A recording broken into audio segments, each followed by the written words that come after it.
I'm strangling myself with leads and microphones and mic stands that won't work and everything else. So the four of us are here. How you doing, boys? Great, Johnny. Okay. Another new album? Yeah, another new album. This is all very, it's, very retrospective, isn't it? You're getting sentimental in your old age. Maybe. Because I was listening to it earlier on, and I could identify with a load of what was in it. Like car journeys, going on holidays with a car bunged with everybody, and your granny in the back with ham sandwiches for everybody. Yeah. I was just getting this vision in my head of it. We getting melancholy about the old days. I don't know if melancholy is the wrong word. Nostalgic. Nostalgic. Yeah. Well, I think the thing is that I got a 7-year-old and a 4-year-old, and they're going through Newry, and I sort of think it's a shorthand for me explaining. Newry wasn't always like this. The grand metropolis that it is now. Listen, for people of my generation, Newry was that place at the border where you sat in traffic for 2 hours before you got through the security. That's right. And for us, if you lived there, it was the same thing. If you wanted to go anywhere, once you got that checkpoint, but if you were going to Dundalk, it's a royal pain in the neck. Yeah. Glad you said neck. Yeah. But I know what you mean. But I just got a flavour of.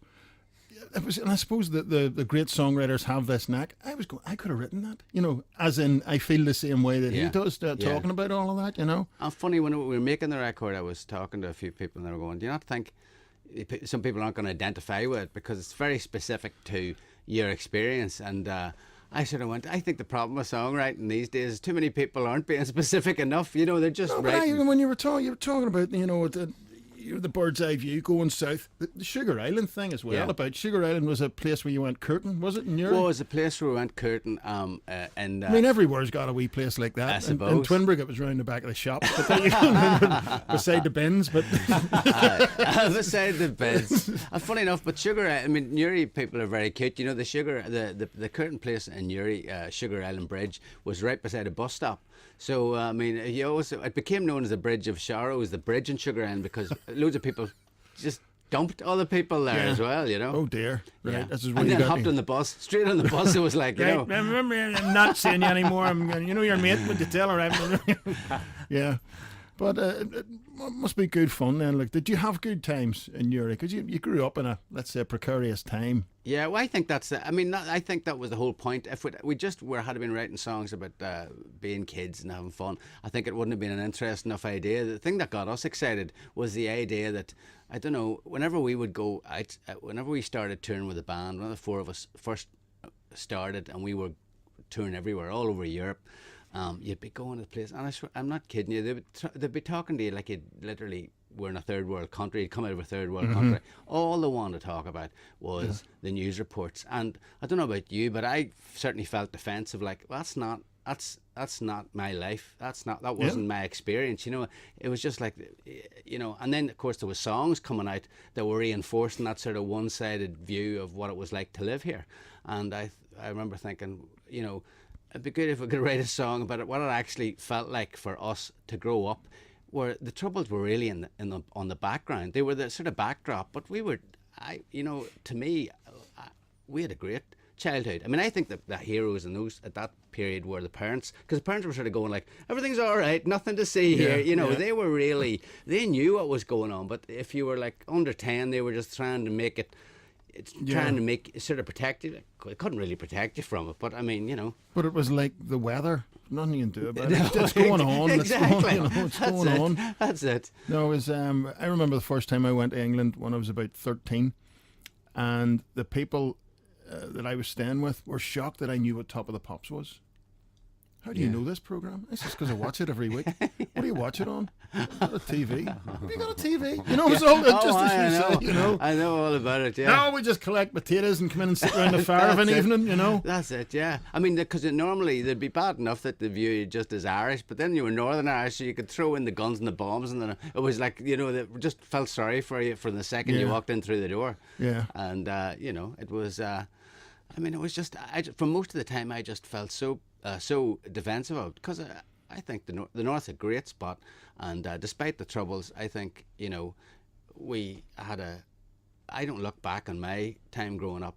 All I remember is is the good times, really, and there was lots of them. A lot. I mean, even we do a feature on the show, The Golden Years, and you'll play the music from 73, 77, whatever, and people all go on about, great memories of that year. And we all know horrible things happened. Yeah. But you kind of, is it the time machine in your head tricks you?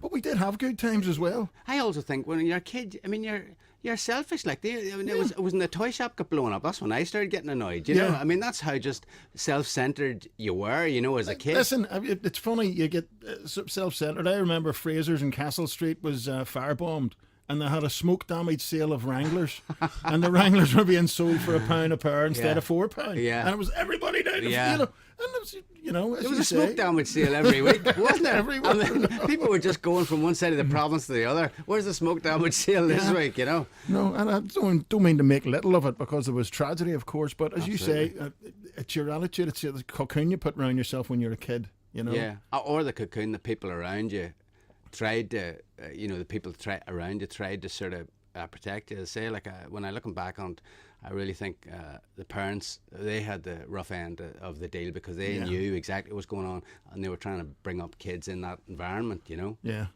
So is it part of the reason you were immersed in music then? Was it your big distraction?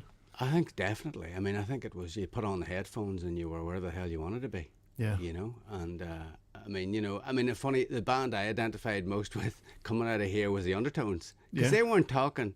All they were talking about was what I was interested in, which was girls and, you know. Mars bars. Yeah, exactly. It was like, and My Perfect Cousin, it was like, well, I know how that feels, you know. Yeah. So to me, that band was the band that sort of exemplified what it felt like to be growing up, you know, in the North. Yeah. Was that a big inspiration for you to see someone like the Undertones and maybe Stiff Little Fingers and all Top of the Pops and then think, you know, a band from here can make it?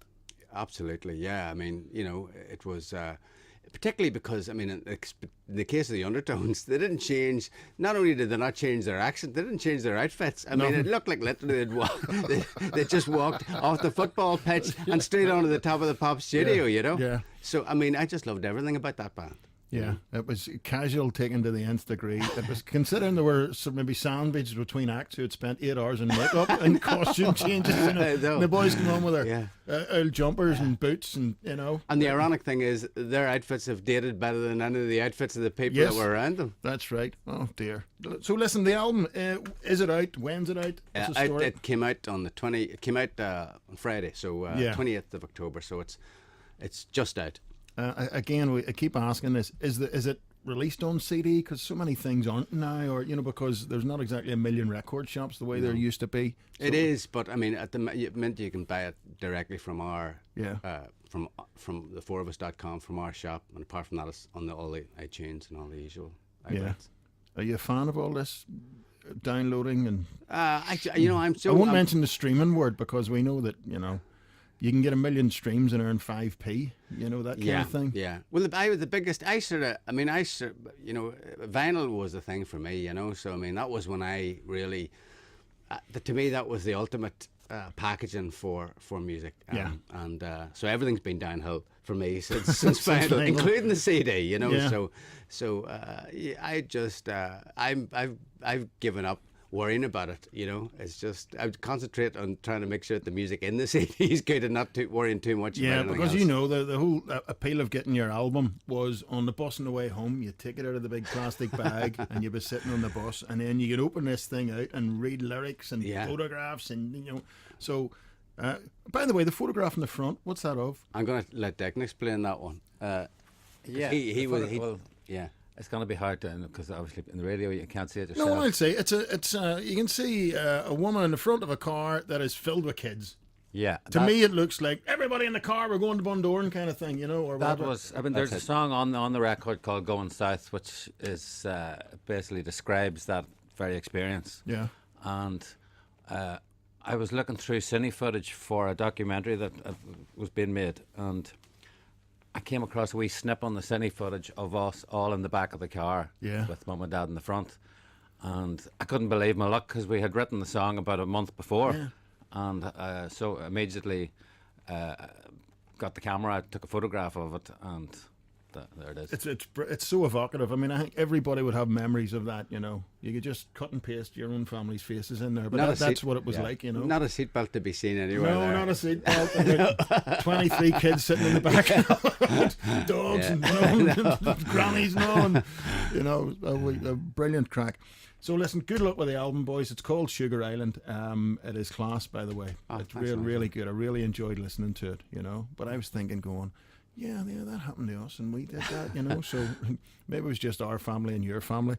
But I don't think so. Listen, you're going to sing a song for us? Yeah, this is a song. This is the first song on the record, and it's basically about sort of, we lived in the top of the hill and used to look down and see all the action that was going on. You'd hear it and you didn't know what the hell was going on. But as a kid, you were sort of half scared, half excited. Yeah. It's called Birdseye View. You ready, Dick? Not really. No? It's going to tune up. You good? Okay. Okay. Baptism of fire, smoky night in a northern town. See the sky crack open, blades come hovering down, shooting lightning bolts down an empty street. Daddy shouts, now go to sleep. I got a bird's eye view up on the hill tonight. In a boy's eye view, it's only a string of lights, just a stone's throw from my home to the edges of the danger zone. I got a bird's eye view up on the hill tonight. Get away from that window, gunfire and the siren screams, strange kind of music, background to a young boy's dreams. They're shooting lightning bolts down an empty street, and I can't help but take a peek. I got a bird's eye view up on the hill tonight. In a boy's eye view, it's only a string of lights, just a stone's throw from my home to the edges of the danger zone. I got a bird's eye view up on the hill tonight.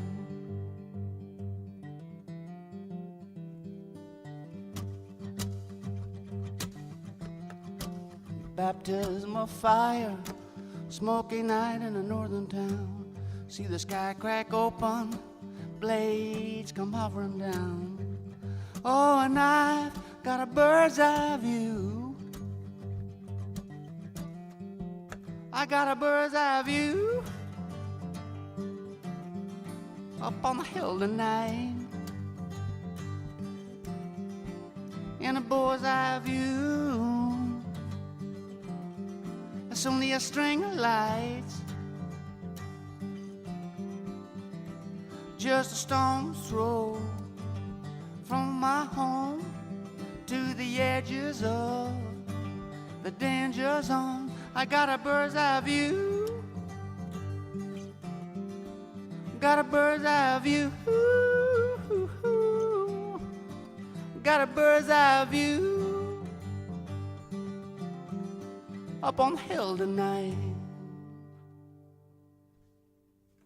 Brilliant, brilliant, boys. That is class. Okay, Birdseye View, the album Sugar Island. Big gig, Lyric, this Sunday? Yeah, this Sunday. Okay, who's playing with you? Do you always get a support act in, or what do you do? No, because we've been going so long, Johnny, we've got like about a 2-hour plus show, so it's just us. You're always going to annoy someone by leaving out their favourite, You got so it. that's it. Okay, well listen, good luck for Sunday, good luck with the album. Boys, thank you. Thanks, Thank you. Al. Announcing Danske Bank's